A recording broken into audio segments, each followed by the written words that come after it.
mark of Legacy Kitchen is simple. We offer numerous dishes like chicken enchilada soup, prime filet and loaded baked potato, baby back ribs, and so much more. At Legacy Kitchen, we serve American fare, crafted cocktails, and we offer a great selection of wines by the glass. Metairie at Vetts and Martin Berman, and in the Warehouse District at Chapatulas and Girard.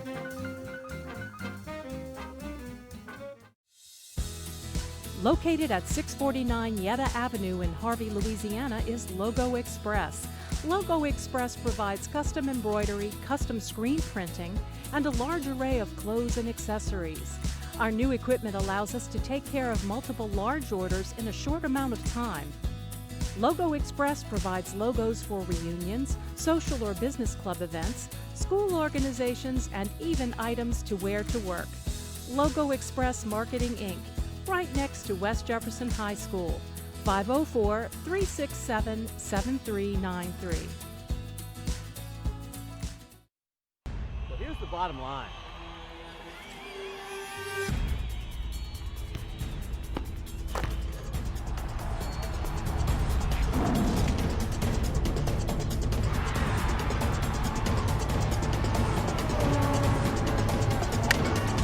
Well, it's funny that you say that.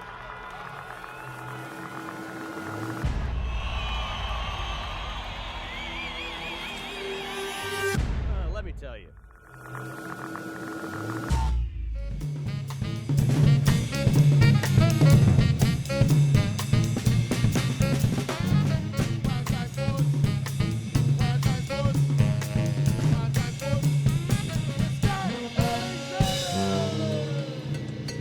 More cowbell, baby. Hey, they always say you need more cowbell, but hey, right now, Primetime Sports is coming to you. I can't wait for this show. This is our 4th episode, and this might be the best of all. Hey, we're going to have a lot of great guests today, but first, I have some local news going on right now. One of our local sons, one of our favorites, Peyton Manning, retired yesterday, and what a way to go out. The guy wins a Super Bowl, and, you know, John Elway did it back a couple decades ago. Peyton Manning's able to do it. This is his 2nd one, so people can't say he is not a multiple Super Bowl winner. He did it with the Colts about a decade ago in 2006. But, you know, the one we like here the most that he played in, it was this one right here when the Saints beat Peyton Manning. Of course, the interception of Tracy Porter sealed the deal, but that was a great moment. Hey, but you can't talk about Peyton Manning without talking about his greatness. Easily one of the greatest of all time. When you're talking about regular season stuff, he might just be the greatest of all time. He's got 21, and I mean 21 NFL records. These are some of the ones that I thought were the most impressive. Most career passing yards. He passed, obviously, Brett Favre on that. He has the most career touchdowns, most passing yards in a season, one more than Drew Brees. Most touchdowns in a season, 55. How about this one? 5 MVPs, that is the most of all time, and 200 career wins. It's hard to beat that. Peyton Manning, we salute you, our New Orleans own very finest. Hey, college baseball is in full swing now. It started a few weeks ago. How about this week? Since the first time since I've moved back to New Orleans in 2012, we can say this. The entire 3 schools, LSU, Tulane, UNO, that we cover the most. We love you, Southeastern, Nichols, and McNeese and UL and all, but these are the 3 local ones that we cover the most.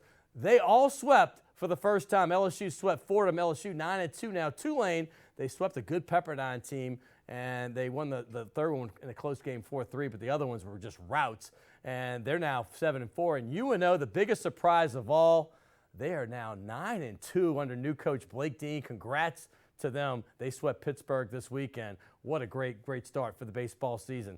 Doing a little better than the basketball. We'll get to that in a second, but free agency is big right now. That period starts now. This is kind of like Christmas for a lot of us. And the Saints, well, we know what they need on defense. We know they need pass rushers. We know they need guys that can tackle. And we also are probably looking for an offensive guard. But I want to talk wide receivers at the moment. Ruben Randall, the biggest guy on this list, 6'4". He's got great size from LSU. Well, he's in Odell Beckham Jr.'s shadow right now with the Giants. He'd be nice. These are all like number 2 receivers, maybe 3 on some teams that could possibly be number 1s if they came to New Orleans. Mohamed Sanu has been an A.J. Green shadow up there with the Cincinnati Bengals. And game breaker, a little smaller version of all the rest of those guys, Travis Benjamin, former Miami Hurricane. He is a guy that I could see being a punt returner, kickoff returner, and also a game-breaking wide receiver. But the two that I like the most on that list, Rashard Matthews. This is a guy that tied with Jarvis Landry for most touchdowns on this team. And don't forget, they also have a guy they drafted last year, Devontae Parker, so he may be available. But also I like Marvin Jones right there. He is also another Cincinnati Bengal receiver. Those are the two I would go for most. Hey, by the way, Pelicans, we'll talk that. They have a big swoon. We'll get into that with Scott Kushner coming up. NCAA Conference Tournament in basketball starts now. LSU has to win to get to the NCAA Big Dance. Also, Tulane, Ed Conroy was supposed to be here, but his cousin Pat just died, and he is going to the funeral. By the way, Pat Conroy, one of the most famous novelists of our era, Lords of Discipline, Great Santini, Prince of Tides, all those great books and many more. We wish them the best as the family mourns. Condolences to them. Also, don't forget, there's another team locally, UNO, that's trying to get to the tournament. They're going to play. We're going to have next Mark Schlesinger coming up, and I have two former Tulane players. One's going to Nebraska, Tanner Lee, and one just won a Super Bowl himself with Peyton Manning. His name's Lorenzo Doss. They're all coming up on Primetime Sports with Scott Alexander.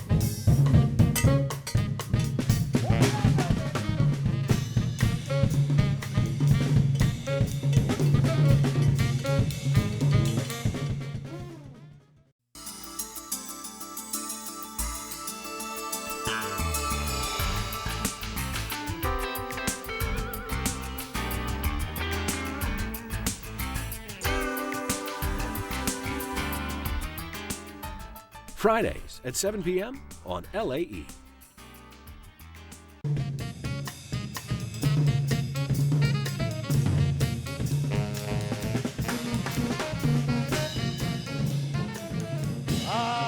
Welcome back, Crescent City. And I can't tell you how great it is to have 2/3 of the band back from NCIS last week. Derek Freeman, the NMFG. By the way, you're no stranger to Frenchman Street. No. You know James Martin, the saxophone guy, don't you? Big game James brings the fire for Glenn David Andrews on a weekly, if not annual basis. Or annual, if not weekly basis. By the way, Mark Schlesinger right here, coach of UNO. His team right now is on the bus, ready to go to Katy, Texas. At the moment, you have the Southland Conference Tournament to play, and you had to get it done on Saturday night just to get in. We wanted to make it as dramatic as we could, Scotty. You know, Nichols played at 3:30, and they were able to get a big win against Southeastern, the team we played. Surprising win, right? Yeah, right. and so we're going to have them.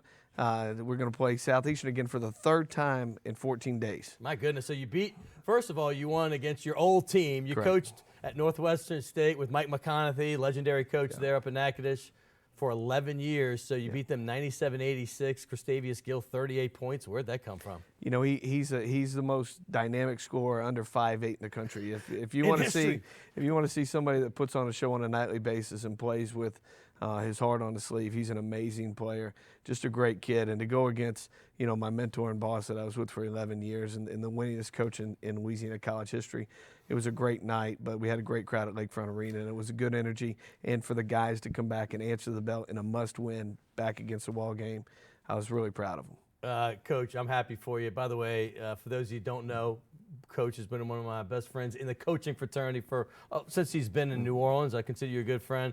But until I was looking at some pictures of you, Coach, I didn't really notice how much you actually look like Drew Carey in some pictures. I mean, this picture right here in particular, do people tell you this? Because it hit me. You're on The Price is Right? Yeah, that's the go-to heckle move of every student section in the country. And normally I'll have a quick comeback with The Price is Right or something, and they'll come back. I hope it's post Drew Carey, not early Drew Carey.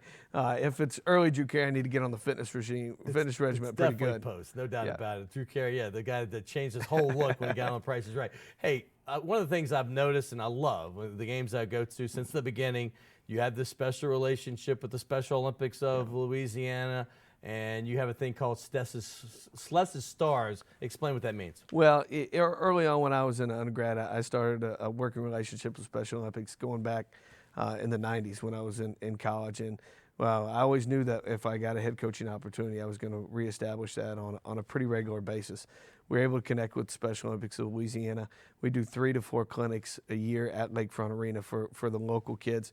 We have a huge group out of Bayou Land, which covers St. Charles Parish and the river parishes. And it's just been great to have these students and these athletes come in and work with us.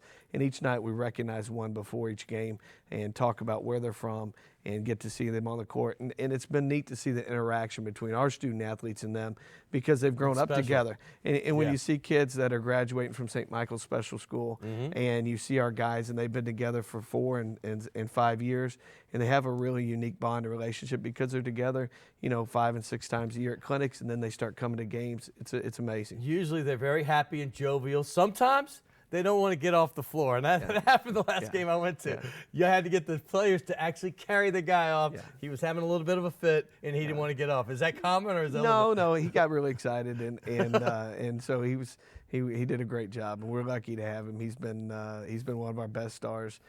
He's been able to be the star every year for 4 years, and so he's a great kid, and we're blessed to have him. Hey, I feel like I've gotten close to your son Bubba, and then Nola, your daughter. I have a picture from when you've been doing this foster thing for a long time, taking in kids for about 4 or 5 years, and one of these is now yours permanently. The other was a foster. You don't see the picture; it's behind you over there. But the point being is, Bubba, your wife Tony, right there. Y'all have been doing this a while. Talk about how that evolved and why you adopted the 2 you have now. Well, more than anything, we just want to be parents, and we're no heroes. We're not anything special, and I sometimes regretfully talk about it just because more than anything else, I want people to get involved. There's tons of great kids in this metropolitan area that need help, that need homes.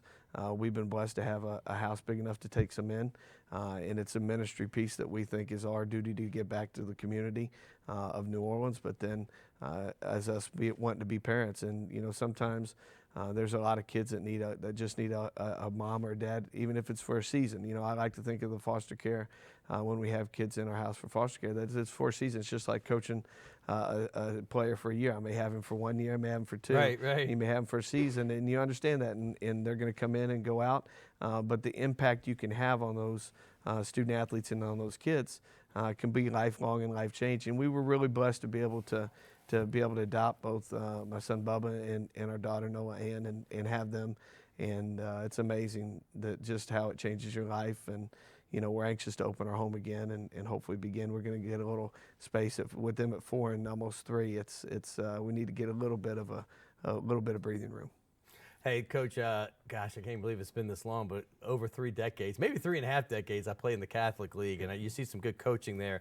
And from the first moment I got back to town, which is 2012-13 season for you, I could tell you could coach. Talk about your style of coaching. How do you motivate players? I mean, everybody's got their own little method. What's yours? Well, first off, our whole thing is based on relationships. The X and O's piece generally will take care of itself a lot of times, but you got to have lifelong relationships with your student athletes, and you got to work your tail off to invest in them on a daily basis to get them and develop them for not only the time you have them, but for some of them the next opportunity that comes may be professionally.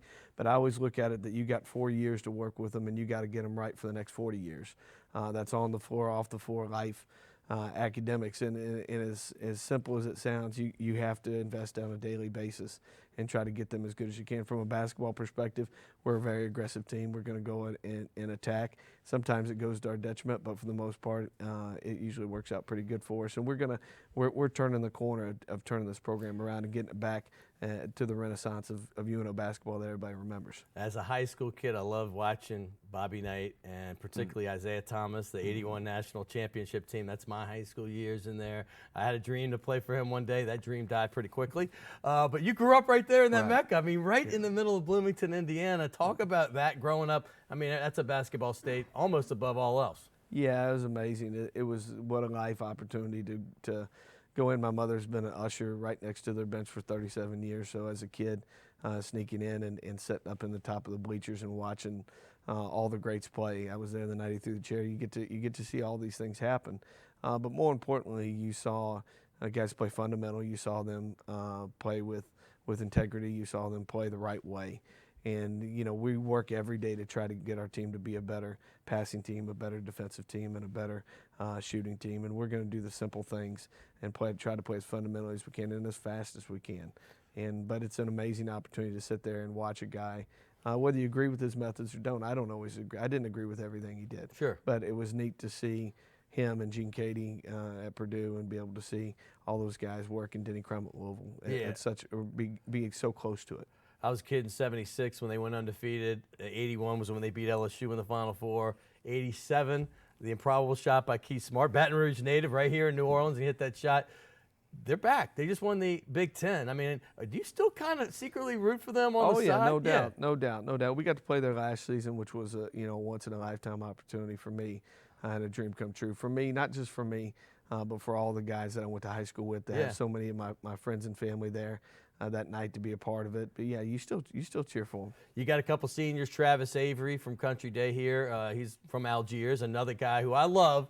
Right. No offense to Travis, I don't really know him, but Kevin Hill, the mayor of Westwego, has been a frequent guest on my show. You said, hey, early on, you said, if there's a player you want to have on, it's the mayor of Westwego, Kevin Hill. Talk about what he means to you. Both those guys that came in, they both came into our program in our first year back to Division I full time.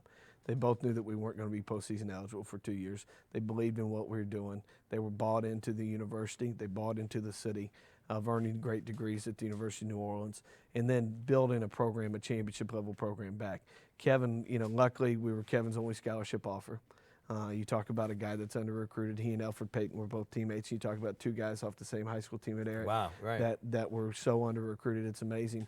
And Kevin's going to finish, 6th or 7th all-time in UNO history in rebounding, and 8th in blocks. And when you talk about the people that are on that list, I mean, it's a Mount Rushmore of UNO basketball. When you talk about Irvin Johnson, Melvin Simon, Wayne Cooper, to go on and on and on. Cooper's from my era back in it's the an day. amazing group of people that now he is in, and talk about a great opportunity. But even more importantly, they're both honor students. They're both over 3.0s. They both Kevin was academic all conference.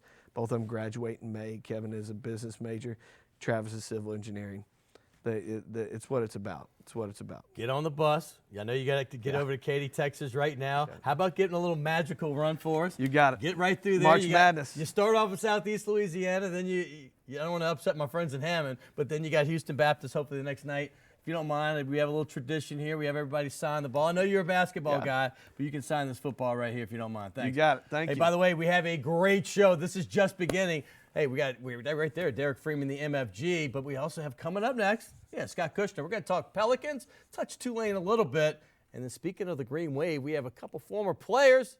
One is transferring over to Nebraska. That's Tanner Lee, the quarterback, and then we have a Super Bowl champion, Lorenzo Doss, cornerback for the Green Wave now with the Denver Broncos. I'm Scott Alexander, and you're watching Primetime Sports. We'll be right back.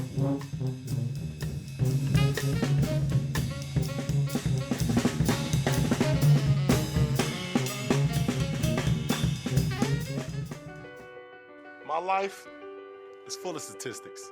Thing is, I could have dropped out of school and become one myself, but I didn't because I had people that believed in me. Here's another statistic.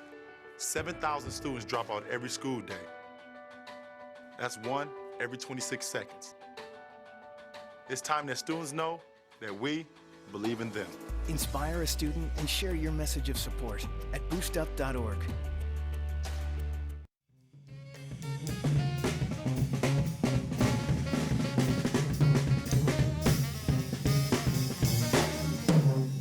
Welcome back, New Orleans, to Primetime Sports. And I bet you didn't know we had a celebrity in the midst. That's right, our drummer is back, Derek Freeman, and the MFG. Two of the members went on the set of NCIS. They're no strangers to TV. They do it all the time. But Derek, how was that experience last week, my man? It was actually slightly grueling because I didn't find out I was playing bass drum till I got there, which is fine, but I had to march up and down the block about 30 times holding that bass drum, while James just got to hold his saxophone. Yeah, he just sits there with the sax, right? He's big game James, though, so that's what he does. It's all good. What else you got out here? You got all this stuff going on acting-wise. What'd you just land? Yeah, I just filmed a new show I can't talk about, but it's on the Oprah Network, so I'm looking forward to that. I had a nice part in that, hopefully reoccurring. And then, yeah, we've been doing tributes. James and I are both in a BC Boys tribute band called Sabotage, and also nice. Low End Theory Players. They do a the Tribe Called Quest tribute. So working on doing more of those this spring. Maybe we'll get a little sabotage going to break. By the way, we are appreciative of the band each and every week. I love to have them. And we have guest musicians pop in like Charlie Wooten. E.T. has done it. We'll continue that as well. So thank you, Derek. We'll catch up with you soon. But, hey, my next guest, Scott Kushner. I've been wanting to get him on since we began. He obviously is the beat writer for the Pelicans and some Tulane. You're still doing Tulane. I know people knew you used to be with the Wave Report, but you're with the Advocate. You're doing a fabulous job. Welcome to the show, my friend. Thanks, Scotty.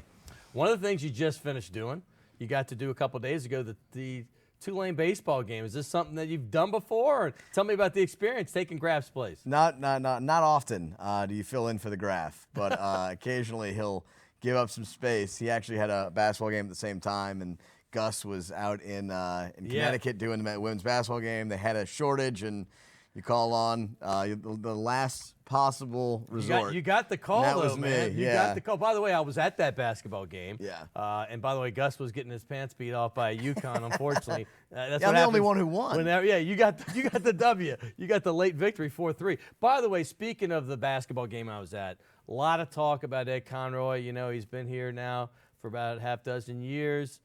This was probably his worst season, 10-21. A lot of people thinking maybe this might be his last one. What are your thoughts? I would be very surprised if he's back at Tulane. Quite honestly, just the results are what the results are, and he put together an excellent recruiting class this last year and couldn't leverage it into more victories. And it wasn't just in conference. They struggled certainly in conference, but what you saw starting the year, losses to a couple of SWAC schools. They never really got off the ground. That was tough. Yeah, they just never right. could really build any momentum.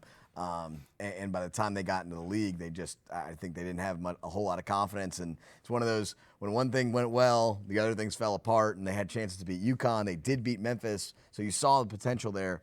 There's players on this team, but a 10-21 record in last place in the league is not going to get it done. Yeah, and I like Ed a lot. He's a friend, and I wish him the best, and I hope things absolutely work out. He's at the funeral right now of his cousin, Pat Conroy. We talked about that in the open. Hey, speaking of Tulane, one last thing. Willie Fritz, hope always springs eternal, but never like when you have a new coach. Spring practice is going to start a week from now. What's your first impressions of Coach Willie Fritz? There's a lot of experience that he has, which I think Curtis Johnson, when he stepped in, it was a very different world that he had never been a head coach before. Nobody quite knew what to expect from him. Willie Fritz, there's this expectation that because he's won in the past, that this is, he's going to have this set up and he knows what he's got to do. And so there's a lot of trust of him from everybody in the administration kind of starting off. We'll see how much it builds. He's got a lot of holes to fill to start with. One of them's in your back room right now. Yeah, he's about to come on next. That's right. Tanner Lee transferring to Nebraska. We'll get into that with him. But that's obviously the hole number one that they have to fill is trying to find a quarterback. And quite frankly, looking at the roster as it stands, I don't know where it's going to come from. It could be a true freshman. It could be Glenn. I have no clue. But that's going to obviously be his first line of thought. And then he's got to figure out what kind of offense he's going to run around him. All right, speaking of Tulane football, we will have two former Tulane players. One's going to be Tanner Lee coming up next, and Super Bowl winner Lorenzo Doss, cornerback, one of the top interception guys when he was with the Green Wave. But now I'm switching gears to what you do mostly these days, and that's cover the Pelicans. And I'm a big basketball fan. I've covered for a long time, and this is one of the most disappointing seasons I've ever been around, period. And what's it been like to cover this team, first of all? It's every single day it seems like a new story, as far as there's always another injury, there's always some sort of blow up, as far as questioning effort or questioning toughness, and it's just gotten, and there felt like a point where they were going to turn it around like 3 or 4 different times. Yes. They hit mini 3 or 4 game winning streaks, and you said, all right, well, there seems to be some confidence in this locker room. Anthony Davis playing well, and then either be an injury or it'd be a horrible loss to a team like the Lakers or the Timberwolves or somebody, and you're just going, what is going on with these guys? And I think it comes down to the fact that they are running a system that does not suit the way that their players And I guess we hoped it best. would when Gentry was hired. I mean, you got all the panache of Golden State. He's come from that system, and you've got all these guys, but it just hasn't worked out. But let me start with, before we get to effort, I want to start with the hits have kept on coming injury-wise. It's been unbelievable. I've done a graphic before. What is it now? Up to 175 games or so of players just this season missing games. That's unheard of. But Eric Gordon, who just finally was finding his way, he came back missing 16 games with the broken finger. He's averages 23 points a game since he's been back. On Saturday night, he breaks the finger again. Yeah.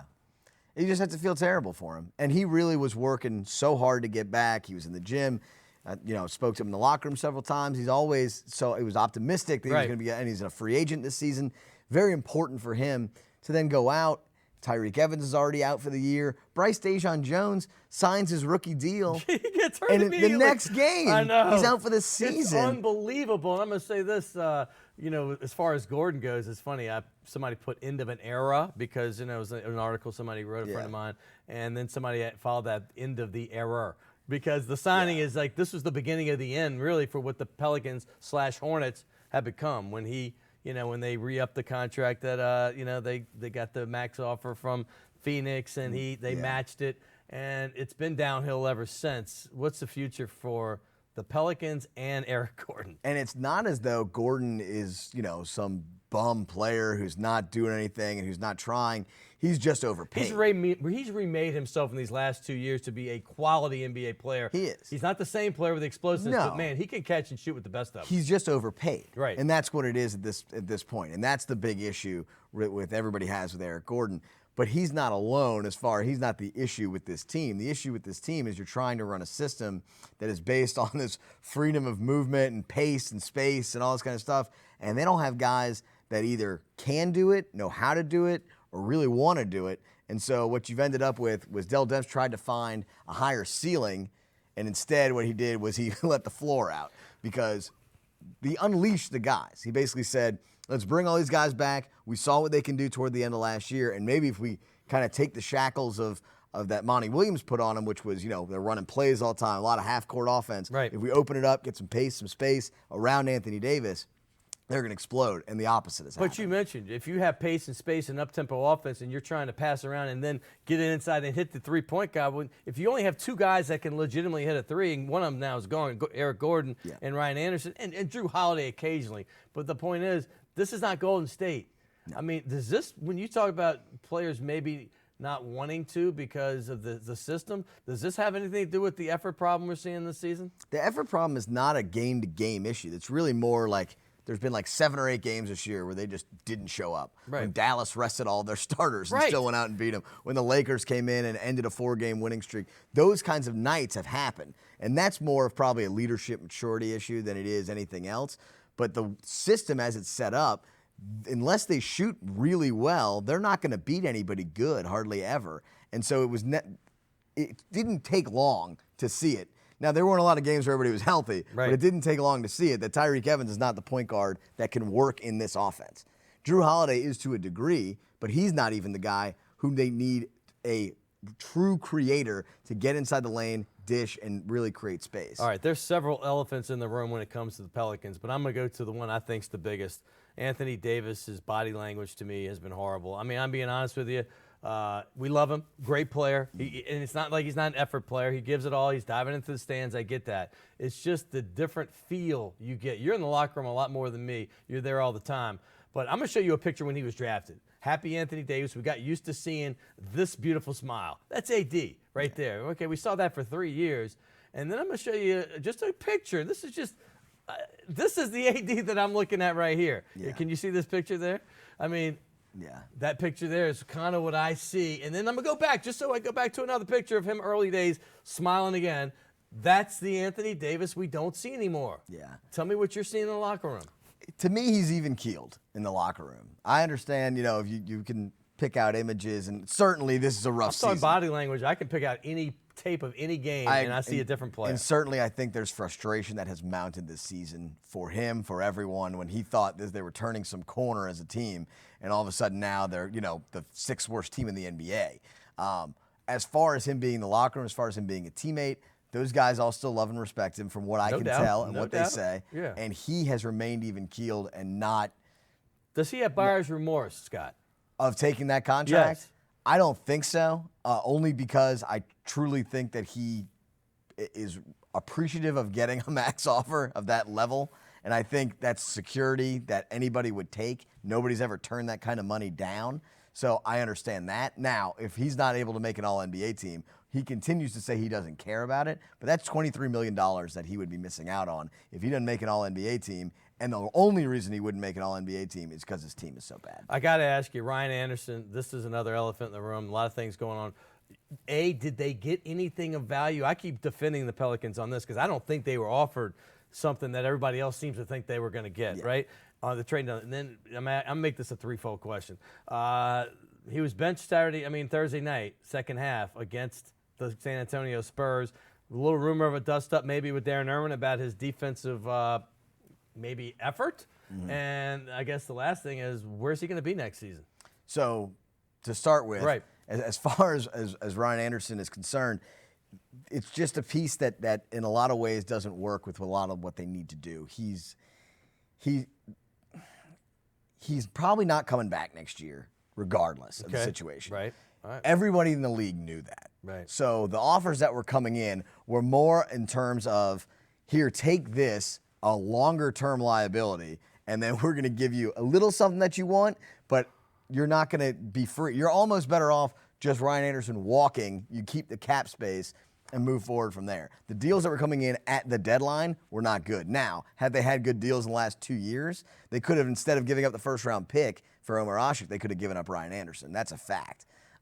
So all that was they made mistakes when it comes to the Ryan Anderson situation. Now, the issue with Darren Erman, that was somebody retweeted something from November with Peter Vesey's report. None of that's changed. This is all false? It's all false as far as the Peter Vesey then? report was true. Okay. So there was a problem in the San Antonio game. You talk to enough people around there, there was a very clear, look, you do not understand what San Antonio is trying to do to you defensively. What is going on? Right. And they felt that they were better with him off the floor. The ball was moving more when he's off the floor. And so they kept him off. And quite frankly, it cost them in the end because they didn't have any scoring down the stretch, and they kept settling for long twos by Norris Cole and Drew Holiday. So I definitely don't expect him to be back, though, overall at the end of the season. I think he's going to get paid by somebody, though.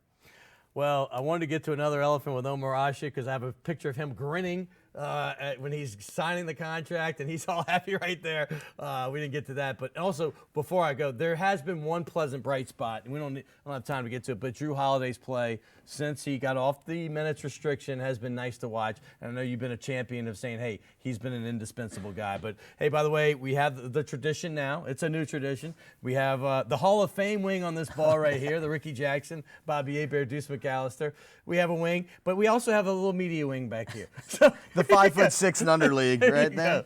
So I appreciate you. Scott Kushner, check him out on Twitter, The Advocate. It's Scott D. Kushner on Twitter. I'm D. Scott Alexander, so you go with the middle D. I'm the other way, but thank you so much for coming on. Hey, next, I've got former Tulane quarterback Tanner Lee. He's heading to greener pastures up north in Nebraska. Right next on Primetime Sports. Let's go, Alexander. Appreciate it, buddy. You're watching WLAE, New Orleans Public Television. Find us on Facebook and follow us on Twitter.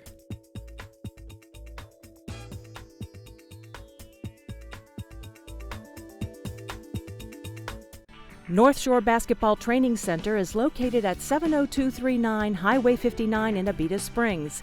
Here we offer developmental programs for all ages, focusing on structure, hard work, putting forth great effort, and teamwork.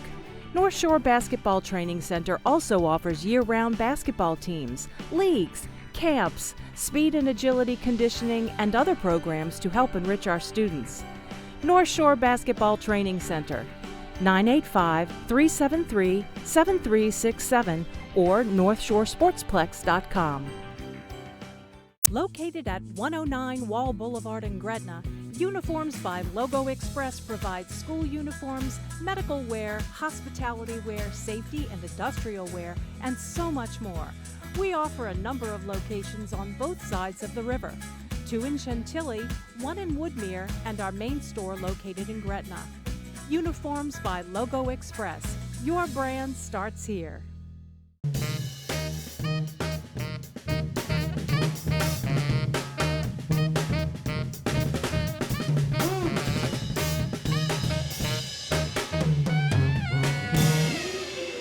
Welcome back, Crescent City, and I'm very excited for my next guest. We have two former Tulane players in a row. One of them won a Super Bowl ring this year. He gets it this summer. That's my next guest, Lorenzo Dawes.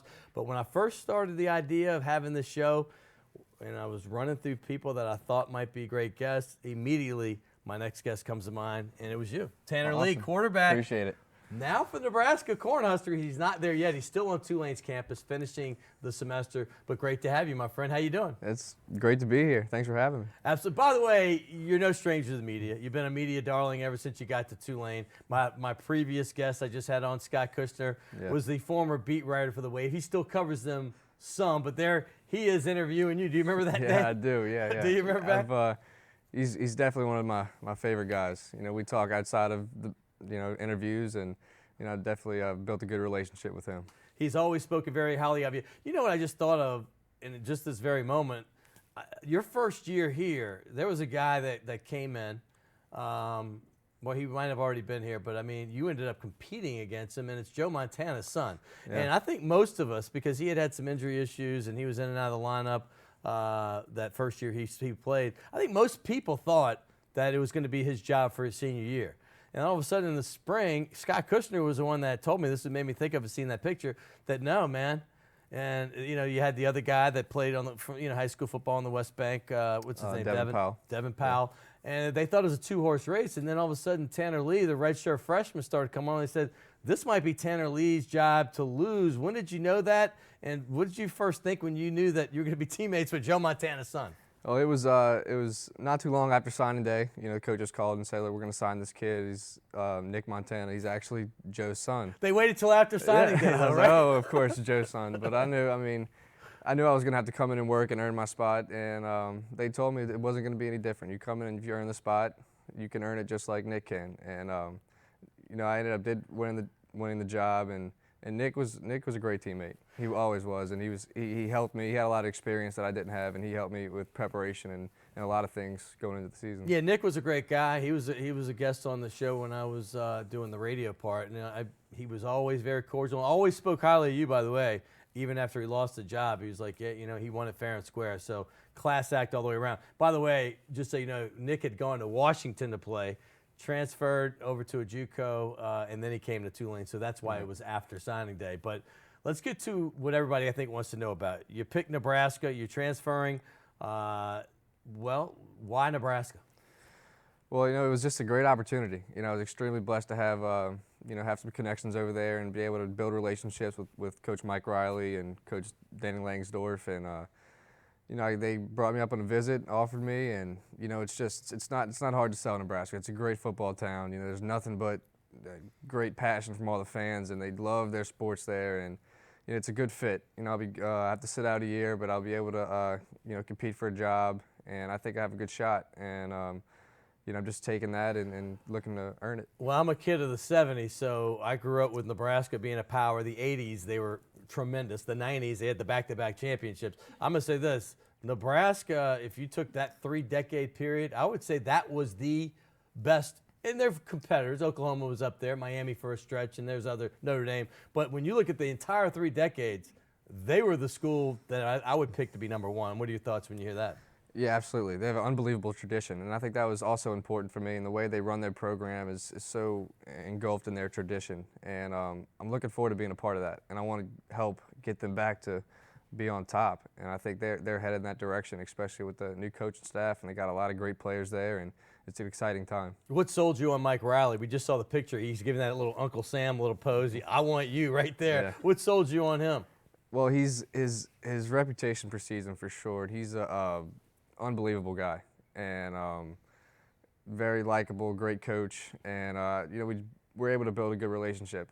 And as soon as I got there, he was able to let me know, we want you. This is the direction, we're looking to head in. And my parents loved him, and the whole coaching staff, and everybody there loves coaching for him, and has been with him for 7 and 8 years. And he's just a great all-around guy, and I'm really looking forward to playing for him. Ironically, you were walking the campus with Mike Riley, and I was talking to your dad on the phone. I've become friends with him, not through you, ironically, because he works your son out, your little brother out, his son, at the Big Easy Sportsplex, where I was doing some shows out in the open, and I got to know him then, and we've stayed in touch. So you were walking around, and I remember him saying, hey, man, this is a very real possibility. He really likes the school. By the way, LSU being the other school, talk about what it was like going to that campus, and talk about what they do as far as recruiting you and why you like them. Well, LSU is a great place, and I think if you put the two next to each other, they're very similar. Great tradition, great football towns, and it's just where was the best fit at the time. And I think they both have two great coaching staffs, and my LSU visit went great. It was a great relationship with Cam Cameron. I got to sit down and meet with Les Miles for a while, and everything's first class. What was Les like? Just like you'd expect him to be. I think he was great. He was very honest and straightforward, and I really appreciated that. And we got to have breakfast at his house, and the last day of the visit, and really get to know him and talk about my future and LSU's future, and they're definitely headed in the right direction. Well, I want to talk about Tulane. I mean, listen, you were there for 3 years. You redshirted your first year. You played 2. Curtis Johnson, he's a guy that believed in you. I know you two have a close relationship. Can you talk about him and your playing days at Tulane? Yeah, Coach Curtis Johnson taught me a lot. And he taught me a lot about leading, and especially through, we went through a lot of adversity at Tulane. And he kept me up, and he kept me pushing through that, and taught me a lot about how to be a professional in my approach to football. And I really can't repay him enough for the things that I've learned going through Tulane. We didn't win as many games as we would have liked, obviously, but I learned so many valuable lessons from him that I'm really thankful for. I talked to him Sunday. He was at the Soul Fest, by the way, and he said, man, I thought Tanner was up in Nebraska. But, Coach just got the job with the Chicago Bears, so he's busy up there. He just came in for the weekend to hang out with family. But I want to ask you about the new coach at Tulane. And it was kind of obvious when people, if you watch Georgia Southern in their bowl game, they are a prolific running team. They run that triple option. They do pass, but it's very sparingly. Right. So when he was signed in to come to Tulane as the new head coach, I think most people kind of assumed that this wouldn't be the right fit. What were your thoughts when you heard he was the guy, and you knew and you found out about the offense, and then kind of walk us through? And I think a lot of people would like to know, did you speak to him and how long? I mean, what'd you do? Y'all talk for a while? Yeah, when he was hired, I was able to meet with him for a little bit, and it was brief. And it was, I knew where he was coming from, knew the type of offense he was running, and I knew that I just wanted to meet with him. And it was kind of made clear that, I didn't know how well I was going to be in the plans for the future, and the offense was going to change. And, I knew that I kind of needed to go look at other options. And, that was made clear. I don't know if I had the chance to, be successful in the future at Tulane. And so I think, my opportunity at Nebraska is really a great one. Everybody's rooting for you. I mean, everybody. I know Tulane hated to lose you, but trust me, every person I've talked to with the Green Wave, affiliated as a fan in their organization already, SID department, they all want the best for you. Speaks volumes about you as a person. What's your best memory of being with the Tulane Green Wave? Man, there's a lot, and I think it's just the relationship I was able to build with my teammates. I was able to meet a bunch of great guys, and those guys are still, my best friends. I lived with them for the past 3 years, and to get to meet guys like Lorenzo Doss, who's in the back, and he's moved on to win Super Bowls, and you meet guys like that, and it's just a fraternity, and we're all still very close, and I wouldn't trade that for anything. Well, y'all were Catholic League rivals as well. I'm not getting into him. He played at St. Aug, powerhouse. Jesuit won a state championship after you were there. They're first in 60 years. But you had a lot of success playing for the Blue Jays. Talk about the progression going from Jesuit and your time there, and then going up to Tulane. Yeah, it was a great opportunity at the time to stay home and play. And I had a great career at Jesuit and had a lot of fun. Got to win a lot of games, and never lost to St. Aug. But you can say that. Nice. That was at the time that the Catholic League wasn't together. wasn't together, but luckily I only had to play against Fournette one time, and he was a freshman, and I think he had to even be a beast as a freshman. He was, but we had Deion Jones, who's actually a linebacker at LSU right now. Well, he's going to go pretty high in the draft, and I think he knocked him out in the first quarter. So I think that probably we won helped 7-6, I think. But by the way, Deion Jones, former Jesuit teammate at LSU, they say he has the biggest meteoric rise in the draft because he didn't start till his senior year. He stayed 4 years, and then all of a sudden the Senior Bowl, and then all of a sudden Combine. What do you think about this guy? I mean, if you ask a lot, I have some friends on the LSU team, and they'll tell you they think he's one of the best athletes on the team, period, he could. I mean, I think he could play receiver. He played receiver for us at Jesuit. I mean, 4th and 15, we'd put him in and throw it up, and he'd catch it for a touchdown. And he's just an unbelievable receiver. And I think scouts are getting unbelievable player. And I think scouts are really getting to see what kind of athlete he is. And he's, he's besides maybe Fournette, the best high school player I've ever seen. Well, I know you have to have that transfer year. I'm assuming you have to sit out. Maybe there's a loophole in there, but I know I, for one, can't wait to see you in the red and white at Nebraska and tearing it up. So good luck, my friend. And here's our little tradition. We have a ball, if you don't mind signing it. Tanner Lee, formerly of the Tulane Green Wave, formerly of the Jesuit Blue Jays. He's going to be a Nebraska Cornhusker, and I know we're all rooting for you, my friend. Thank you very much. All right, thanks for coming on the show. We're going to have a former teammate of his coming up next. I haven't had anybody from Tulane on yet, and we're going to have a run of it. Ed Conroy was supposed to be on the show, but obviously Tanner Lee played for him. And my next guest, well, he not only played for him, he has since gone on in his first year in the NFL and won a Super Bowl with the Denver Broncos. His name is Lorenzo Doss, former 5th-round pick from the Tulane Green Wave. Now he's playing with guys like Peyton Manning, etc. I'm Scott Alexander. You're watching Primetime Sports. We'll be right back.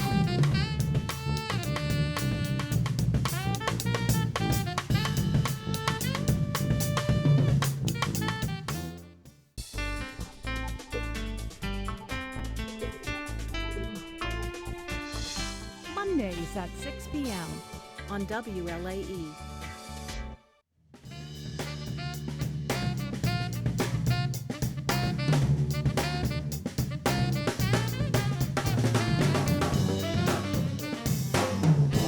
Listen to these guys all day long. I'm so happy to have Derek Freeman, the MFG, back this week. Hey, my next guest, he is actually a stand-in, but you can't get any better than a guy that's standing in than a Super Bowl winner. And the reason I say stand-in, I was going to have Lorenzo Doss on in the next couple weeks, but fellow Tulane guy, Ed Conroy, the Tulane basketball coach, his cousin, Pat Conroy, the famous novelist, died. So I'm glad. Thank you for coming on the short notice. I appreciate you, man.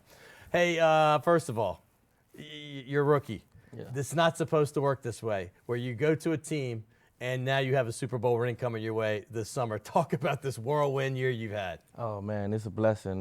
Just to be around some great guys, top-of-the-line guys, Peyton, DeMarcus Keep, Chris Harris. I mean, it don't get no better than that. Yeah, by the way, speaking of Peyton, we're going to get to him in a second, but I just thought you mentioned Chris Harris.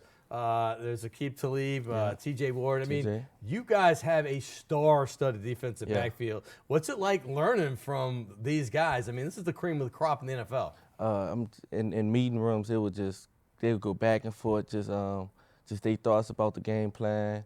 And, I mean, they was always coaching us up, coaching the rookies up, me and Torian Nixon, just to get better and just practice with a chip on our shoulder and just watch as much film as possible. Well, you speak of Torian Nixon, by the way, fellow Tulane Green Wave in the same draft.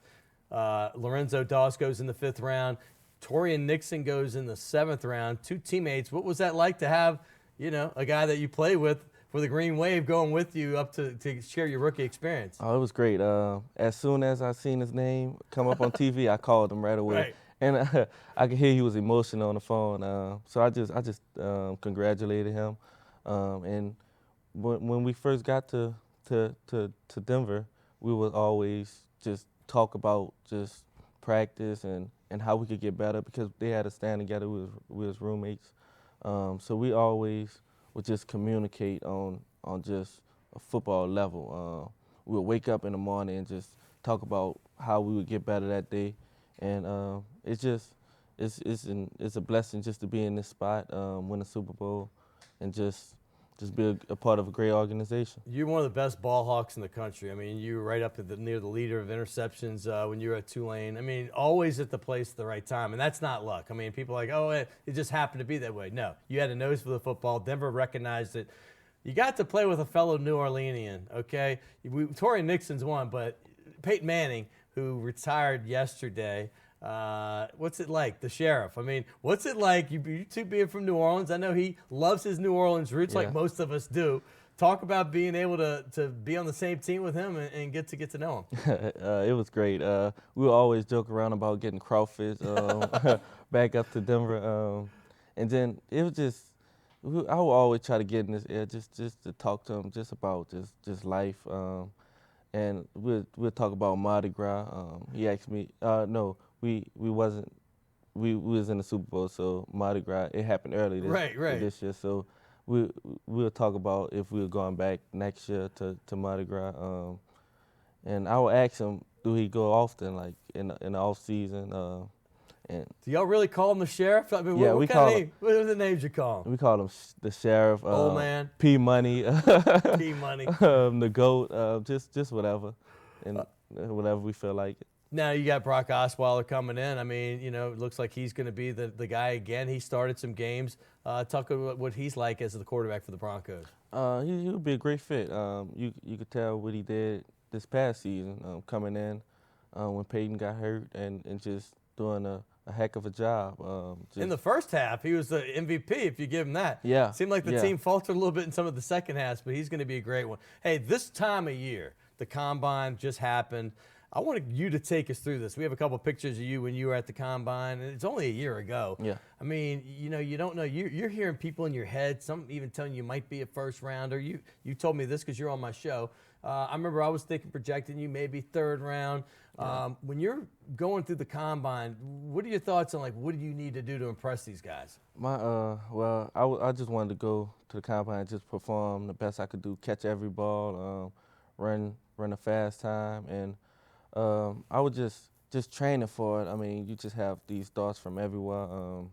You don't. But you have that moment on stage. What's it like, man? But that moment on stage is like, you know, you have to do great because the world is watching.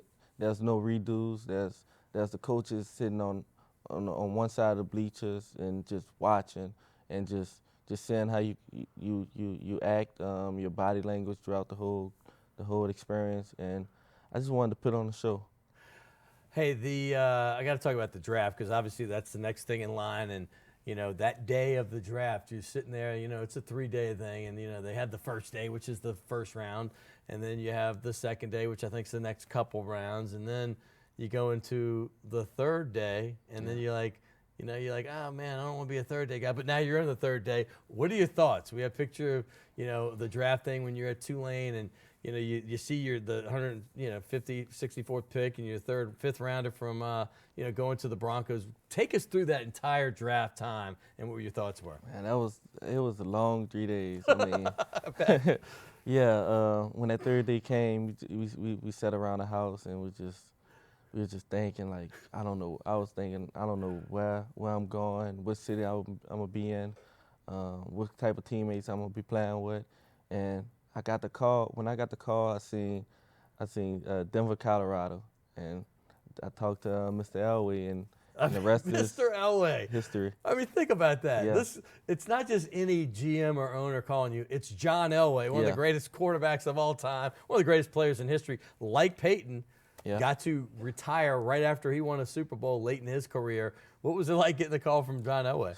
It was a great feeling. I had to walk outside because my mom was screaming. She was excited. My dad was excited. So I talked to him outside, and then I talked to Coach Kubiak right after. All right, I know you have a special relationship.